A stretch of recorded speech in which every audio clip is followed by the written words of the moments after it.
బంగారం మీద ఫుల్ మంచి స్టేట్మెంట్ ఇచ్చారు. ఏంటి సార్ బంగారం అలా పెరుగుతూ వెళ్ళిపోతున్నట్లుంది? పోతదమ్మా. మనకు 2027 జూన్ కల్లా బంగారం 2,15,000కి చేరుతది. హ్మ్. అండ్ 2030 కల్లా 5,00,000 రీచ్ అయితది. అంటే బంగారం అయితే అంతవరకు రీచ్ అవుతుంది. వాట్ అబౌట్ అంటే జనాల ఆర్థిక స్తోమత ఎలా ఉండబోతుంది? ఆర్థిక మాంద్యం ఖచ్చితంగా అతలాకుతలం చేస్తది భారతదేశాన్ని. అందుకని నేనేం చెప్తున్నా అంటే మీరు నిత్యావసరాలు, డబ్బు దగ్గర పెట్టుకోండి.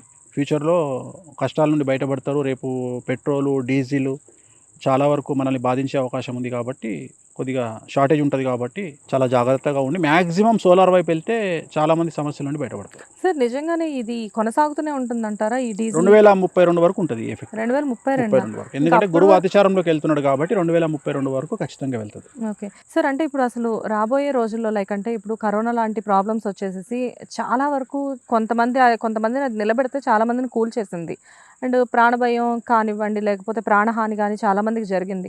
సో, ఫ్యూచర్ ఎలా ఉండబోతుంది? లైక్ అంటే ఇలాంటి మహమ్మారులు లాంటివేమైనా 2028లో రాబోతుంది ఇంకోటి. ఏంటి సార్? 2028లో కరోనా లాంటి విపత్తు ప్రపంచాన్ని కబళించబోతుంది అని చెప్తున్నా. 2028 28లో. ఓకే.